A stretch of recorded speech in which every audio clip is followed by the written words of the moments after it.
You're just in time for Africa Speaks. Thank you for joining us. My name is John-Allan, and I'm coming to you from downtown of the bustling heart of Kenya's capital, Nairobi.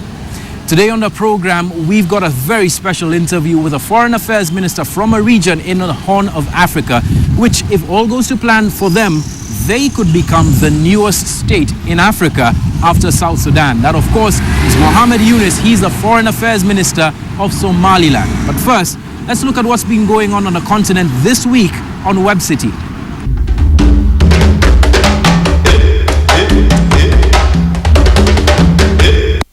All eyes are on Nigeria as Africa's most populous nation and leading economy prepares to go to the polls. Presidential elections had been due to be held on February the 14th, but were postponed because of fears the security of polling stations could not be guaranteed. The incumbent, Goodluck Jonathan, is facing a strong challenge from his main rival, the former military ruler Muhammadu Buhari. The elections come at a tough time for Nigeria, with Boko Haram having taken over dozens of towns in the northeast and more than 13,000 people killed since 2009. President Jonathan's been heavily criticised for the way he's handled the crisis.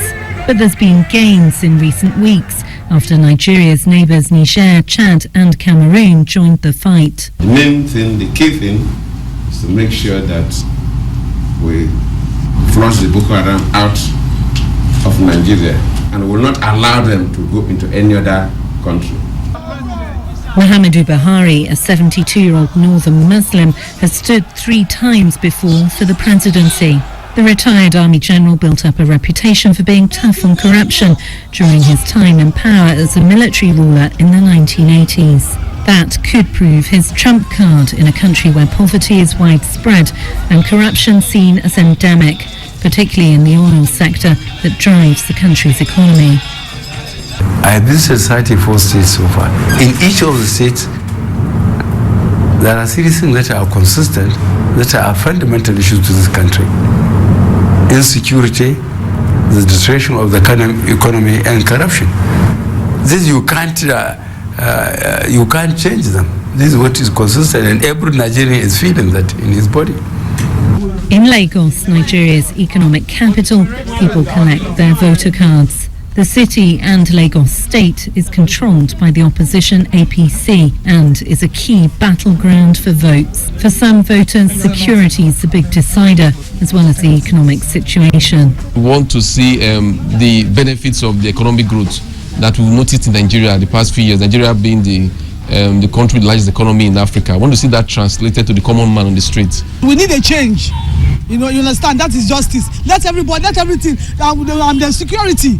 Look at these Chibok girls now. We're still looking for them. Nobody knows their whereabouts. There's continued Boko Haram attacks in the northeast. Promises have been made that the hundreds of thousands who fled Boko Haram and are currently in refugee camps in Nigeria will be able to vote. But as election day draws closer, one big fear remains for voters: the very real threat of bomb or suicide attacks on polling stations.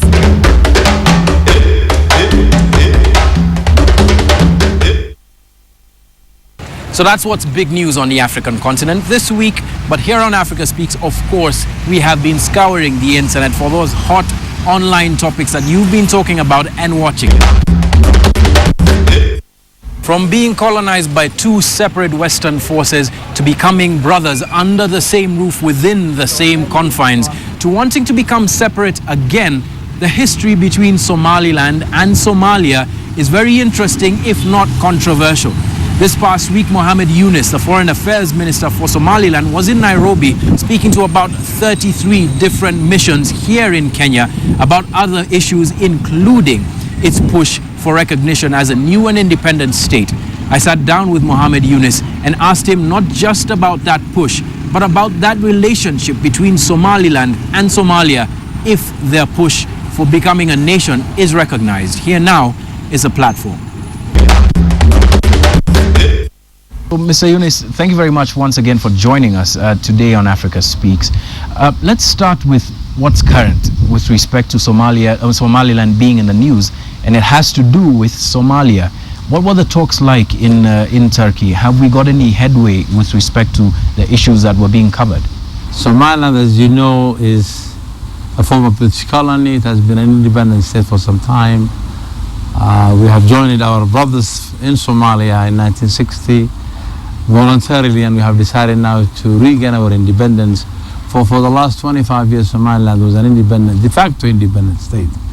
And as you know, we have now started having talks with Somalia so that we could have an amicable divorce between the two of us. The Turks were providing some venue, and the first meeting started in the UK, but we had the last one that did not actually go through for a couple of reasons. But Somaliland is always interested in dialogue and talks, and we definitely want to go back to our own independence and definitely be a recognized nation that can be part of the international community. Before we get to that, what are the specific issues between Somalia and Somaliland? Somalia and Somaliland have been together for some time, maybe 25 years, and we have been separated from one another now for the last 25 years. And we have been, of course, under the British colony for over 76 years. So over 100 years we have been on our own. And the amount of time that we have been with Somalia was very, up to 28 years or so. And Somalia and Somaliland could not work together because, as you know, what has happened with Somaliland was the atrocities of Siad Barre and his regime. And Somaliland decided to regain its independence. It has been a member of the UN in the past, and it has decided now to regain its independence and be an independent state. But the only way that we've realized that we can go through this process is to have dialogue and talks. The Turks have been providing some venue, and we had a couple of talks in the past where we are trying to have some conference building, some trust with one another, some discussion of issues of concern on security, on piracy and the rest. But now we have decided to go deep into the substantive issues. And that's when in December the two presidents, President of Somaliland and the President of Somalia, met in Djibouti and have decided to have a very serious talks to discuss how we can separate from one another and be independent for Somalia. What would that take in terms of the separation from Somalia, given that the perception globally is that you are a state within a state? I think the situation in Somalia is different from other situations. Somaliland was an independent state on its own, and Somaliland has been a member of the UN for 5 days. I think at the time when we have joined our brothers from the Italian part, Somalia was very much interested in the greater Somalia. That dream failed, and Djibouti is on its own, the part of Kenya is part of Kenya, the part of Somalia, Ethiopia is with Ethiopia, and the dream of the five being together has actually failed big time. And now we have realized it, that it's in the best interest of Somaliland to be on its own and regain its independence. All right, now in terms of your claim to independence, a country, a nation state requires quite a number of things to operate, and one of them is international recognition. How many states recognize Somaliland as an independent state? No, there's no country that has recognized it as of yet. We have been recognized it when we got the independence in 1960, but we are operating because we do believe that we do have all of the requirements of what it takes to be a state. We have the population, we have defined borders, which are the former British colony borders. We have the institutions, we have a government, we have elections, we have a parliament. And I think the international community is dealing with us as an independent state, de facto independent state. We go into agreements with the member states. We are dealing with the world as a state that does exist. And as you know, we have managed to have peace and stability in Somaliland, which is very rare in that part of the world. So I think the world is actually talking to us as if we are a state. And they know that we have now started the talks with Somalia, and we are confident that we'll have our own independence very soon. But it hasn't happened yet. And in fact, that's a reason why you're in Kenya talking to about 33 foreign missions? We are in Kenya, of course, to talk to them about the talks, because we do believe that there's a need for the international community to mediate between us. But we are also talking to those international community and to the embassies here in Kenya is to discuss issues related to development, issues related to security. We are a part and a parcel of the international community when it comes to issues of piracy, illegal fishing, human trafficking and the rest. And I think the international community is very keen to talk to us so they can see our contribution when it comes to issues of concern to the whole world. Speaking of contributions, the Somaliland that was under the British in the colonial period and the Somaliland that you envisage today are rather different in terms of the fact that Somaliland at that time was being supported by the colony, the main colony, and Somaliland today has to stand on its own. What are your exports? How will Somaliland be able to develop itself economically? I think Somaliland is very rich in terms of natural resources. We have livestock, and we actually have transported over 3 million heads of sheep and cattle and camel to the Middle East last year. We do have a vibrant country. We have oil, we have natural resources, we have fisheries, we have a good agricultural stuff, and we do have quite a good number of Somalilander diaspora that also sends our remittance. So we actually do believe that we have sufficient, we are managing to get sufficient revenue from our own taxes. We have the port, which is really used by Ethiopians and others. So we do believe that we are actually managing things on our own. But of course, if we were an independent state and we were recognizing, we'll have access to credit, we will have loans from the World Bank and the African Development Bank and the rest. So definitely we do believe the lack of recognition is sort of hindering our progress to a certain extent. But we are managing to be stable, to be independent, and to be economically viable. The skeptic would point to the opposite. For instance, the economic viability of trade in terms of cattle and livestock is very dependent on a market continuing to exist, for instance, in Saudi Arabia and the different places that you export to. Natural resources the same in terms of, for instance, the recent drop in prices of oil would affect a small nation like yourself very, very hugely, to the extent that it might not be able to support itself. Are these stable factors that you can depend on? We have been depending on our livestock for quite some time. I think we have one of the best livestock in the world, and I think there is a market for it in the Middle East and elsewhere. Of course, we do have other methods of trying to collect our revenues through tax, through our port, through trade, through investments in the country, because as you know, as Somalilanders, we are very economically oriented people, and we do a lot of trade, with Ethiopia, with Djibouti, with other neighboring countries. And I think our people are really keen to do that trade. So we do believe that we really have the skills to ensure that we have, an economics that's viable. But at the same time, we do have a lot of other resources, Yeah, the relationship with Ethiopia and Djibouti may be good, but perhaps the relationship with Somalia itself, the Mogadishu Somalia, might be more important in terms of being able to stabilize Somaliland in the long term. And speaking of the relationship with Ethiopia, how does that portend, given Ethiopia's difficult relationship with Mogadishu Somalia in the past, given its history from the 70s? You see, of course, our relationship with Somalia would be better if we decide to separate from one another and be two distinct nations living side by side. And as you know, in fact, when it comes to stability, Somaliland is the stable one, and Somalia is having a lot of challenge, as you are very much aware of it. And we do believe that Somaliland has shown the world that we have managed to have peace and stability and reconciliation among ourselves, and we have our traditional methods of managing to resolve our conflicts, unlike Somalia. So definitely Somaliland could be a nation that can contribute to the stability of Somalia. As to Ethiopia, Ethiopia is our neighbor. We have an excellent relationship with Ethiopia. It's a big trading partner for us. We have a lot of security agreements and issues of that sort with Ethiopia.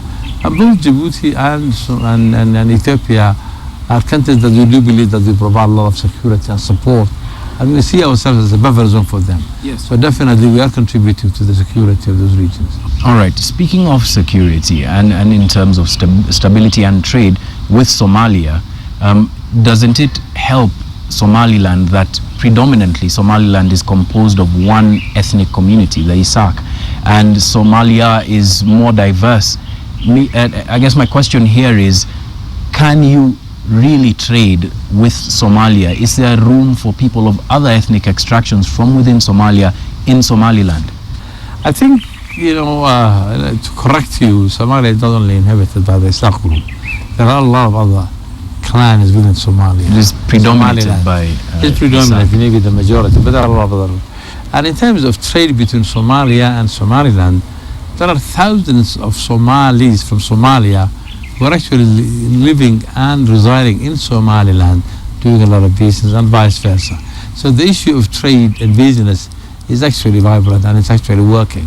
And there are no restrictions to the businessmen to move around within the whole region, whether it's Kenya or Somalia or Somaliland or Djibouti. But definitely the Somalilanders would love to have their own independence, because we have an independent state, we are very stable. And I think we have shown the whole world that we are capable of managing our own affairs. So we should be given an opportunity. And one of the reasons we are here is to talk to the international community to ensure that there is some mediation between the two of us, because the two of us alone cannot reach an agreement. So actually we have convinced most of them to come and rescue the talks and see how we can. Terrorism and other subjects we'll be getting into in a short moment, but we need to take a break right now. Africa Speaks takes a very short break. We'll be back. We'll try and see if we can sample some of your questions and some of your comments later on about Somaliland and about the issue of Somaliland's independence, and that's after the break on Africa Speaks. Stay tuned. All right, welcome back to Africa Speaks. This afternoon we're speaking to Mohammed Yunus. He is the Foreign Affairs Minister for Somaliland, trying to gain its independence and be recognized by the international community as an independent state. And before the break, we were just about to get into some issues with regard to security and Somaliland's role in keeping the peace in the Greater Horn of Africa region. One of the issues, of course, that is being faced both in Somalia and in the Horn of Africa region, including East Africa, is the subject of terrorism. What do you think Somaliland's contribution to being able to fight terrorism in this region can be? You see, Somaliland has actually managed to spend 50% of its resource budget on security. And security and peace and stability is one of the major objectives of Somaliland. Of course, recognition and economic development is also an objective. But peace and security is something that we actually pay a very heavy price for Somaliland. And that's why, touch wood, we haven't had any problems. I think the last incident was 2008, but ever since we have managed to ensure that our borders are safe and we sort of protect the neighbors who are next to us too. I think the international community is working hand in hand with us when it comes to issues of terrorism, when it comes to issues of piracy. And as you know, we are now harboring quite a good number of pirates in our jails.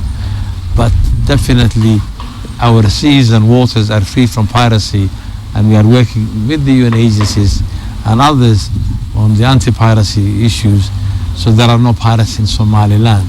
When it comes to terrorism, I think we are working hand in hand with a lot of different international actors, including the Ethiopian, the Djiboutian, the Somali themselves, the Brits and others, and we are trying to work with them that the region is safe.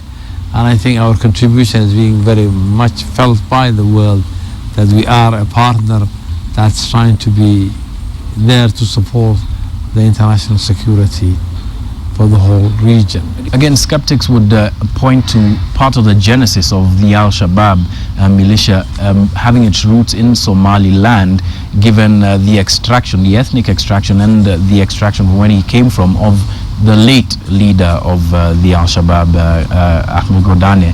And do you think that this is something that could affect the perception, at least, of Somaliland to, first of all, Somalia and the rest of the region, with respect to why it is everybody else in the region is a target except for Somaliland? I think the fact that the last Godane comes from there doesn't necessarily mean that he's a Somalilander. I mean, I think those groups as a whole are people with a different ideology, and they don't really think they don't belong to anyone, I think, in my view. And I don't really think we could label, because someone comes from there. There are, different groups all over the world, whether it's in Iraq or Syria or, elsewhere, or Boko Haram. And there are a lot of others who are very much interested in destabilizing the world. So Somaliland, I think, has nothing really to do with anybody who's operating in the region. We are trying to do the best that we can to ensure that our country is safe, our neighbors are safe, And I think we're really contributing to the whole issue of security and stability for the region. So I don't really think the statement that coming from that part is actually accurate. I think maybe one individual who could not be defined as representing Somaliland, and we do believe that Somaliland has managed to be safe and stable and do the best that it can to support the rest of the world. Let's move to matters of business. Somaliland being within a region that's seemingly unstable but being stable itself, how open is it for business for members of other states in Eastern Africa and Africa especially with respect to investment and trade? There are hundreds of Kenyans presently investing in Somaliland, for your information. And I think we had one of the biggest major business conferences in London in October last year, where we have attracted not only African investors, but quite a good number of Europeans and nations and others. Somaliland has excellent investment procedures. We have a one-stop shop. Those who are coming to invest are actually getting a lot of incentives in terms of tax breaks, in terms of land, and in terms of trying to repatriate their own resources. So definitely Somaliland is a place where one should really be doing business in there. And we welcome all investors to come. I think it's an oasis of peace and a lot of opportunities. We have a lot of Kenyans, either teaching or skilled laborers or doing businesses.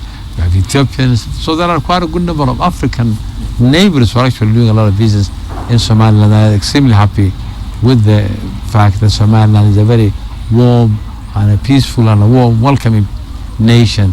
And we do definitely love to see more investors coming into Somaliland and investing in Somaliland. You paint a very good picture of Somaliland, but of course, like any nation, it has its own challenges. Kindly talk to us about what the challenges Somaliland is facing. I think the biggest challenge that's facing Somaliland, I would say, is the lack of recognition. I think Somaliland has been an independent state, as you know, in the past. We have been a member of the UN family. We have been an independent state, and 35 member states have actually recognized Somaliland at the time. Now that we have joined Somalia, and Somalia is in a chaos and problems, it's very difficult for us to separate from them. And I think one of the biggest challenges, as I said, is that lack of recognition.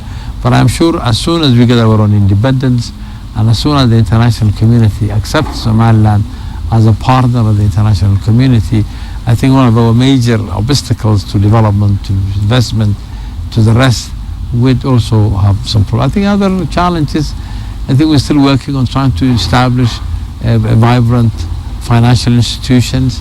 We are trying to see how best we could now attract investors and have access to credit.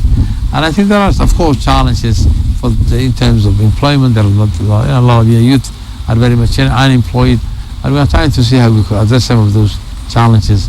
And of course, we do have our own share of trying to ensure that there is peace and security in the region. All right, but how about corruption? I say this given the albeit fading context of piracy and the role of that region of the Horn of Africa in propagating piracy, especially in the Gulf of Aden region. What do you make of the corruption challenges that Somaliland may have faced, is facing? You see, the issue of corruption was never a problem for Somaliland. Corruption is mainly to the part of the Italian Somaliland, the Puntland area and Somalia. And we now actually never had a major piracy issues. And actually we have a very vibrant coastal guard. We're getting a lot of support from the international community. There's what they call the EU cabinet that's actually providing a lot of support to the Somaliland Coast Guard. And we are actually very vigilant when it comes. Of course, there's a lot of illegal fishing on our coast. We're trying to see how we could ensure that that we manage that issue. But I think when it comes to corruption, I think Somalilanders have seen that corruption, yes, probably have existed in the past, but we are really trying to fight. I don't really see. I mean, of course, we don't have a lot of resources at this stage, but I think we are really trying to do the best that we can to ensure that there is no corruption. There is an anti-corruption agency that deals with issues. There is an excellent auditing system. There are accountability for the aid that's given to us. There's a transparency. And I think most of the donors for providing a lot of support to us in terms of development are very much happy with the fact that Somaliland is accounting for its resources and there is some proper aid coordination and aid effectiveness, and most of the stuff that we are getting are accounted for, and it's very transparent. So of course, like any other African country, there might be problems here and there, but I think we are trying to do the best that we can to ensure that we fight corruption and mismanagement of resources. Back to diplomatic issues. Kenya's setting up of a liaison office in Somaliland. How far along is that? Does this mean that you have received recognition from Kenya as being an independent state? We are very happy that we have an excellent relationship with Kenya. Kenya and Somaliland has relationship over the years. I think that one of the first Somalis that settled in Kenya way back were Somalilanders who that came at the time of the British. So there are a lot of Somalilander diaspora originated from Somaliland who are Kenyans for generations who have been living in here. So the relationship between Kenya and Somaliland has been there for years and years, and we are very happy with that relationship. We're warmly welcomed as Somalilanders to come to Kenya, and of course the office is being open now, and we're looking forward to be welcoming the new team when they open their liaison office. Yeah, but does that mean that you're being recognized as an independent state by Kenya? Is that how you're receiving this news? It's not a recognition per se, but you see, countries now do a lot of interests together. A lot of Kenyans in Somaliland, a lot of Somalilanders in Kenya. So when we open our own offices, there is a lot of trade involvement, there's a lot of commercial issues, there's a lot of security issues, and there are a lot of issues that actually that the two countries are trying to do together without actually talking about recognition per se. So there is a lot of things that we have in common that we want to cement and make sure that it's strengthened and improved. Finally, we spoke about the Greater Somalia towards the beginning of this interview. Let's eliminate Djibouti, Ethiopia from this equation. Is there ever going to be a unified Somalia that includes Somaliland and Somalia as one state? I doubt. I think we have experimented that formula in the past. It did not work, and that's why we have decided to be an independent, de facto independent state. We have tried our best. We joined our brothers from the Italian part, 5 days our own independence. We have been together for quite some time. We have managed to live with the tyranny of Siad Barre and the brutal regime. There's a lot of atrocities that took place in Somaliland. The Somalilanders have suffered under the leadership of that regime at the time, and we have realized that we don't really feel that we should go back again together. And I think we could be two independent states living side by side, like Djibouti, Somaliland, and Somalia, Kenya, Ethiopia. And we have Somalis all over those countries.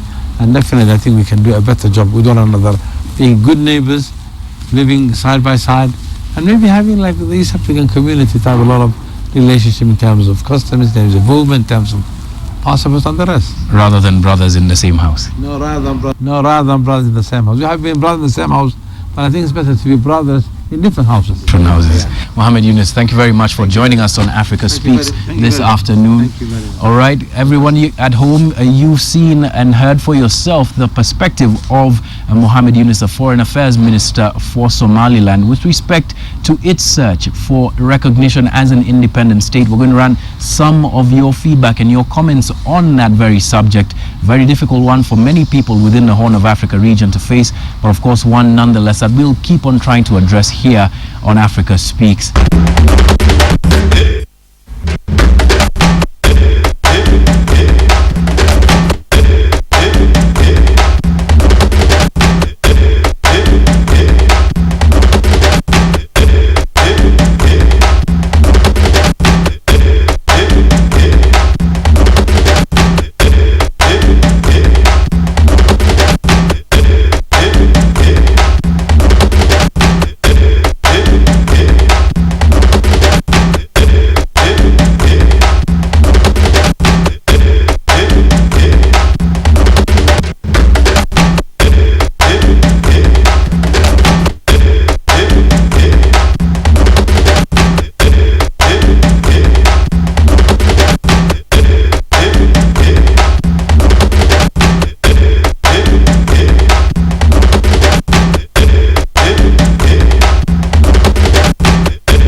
just get into our final moment of the show with a song, as usual, from this beautiful continent of Africa. My name is John-Allan. Good afternoon.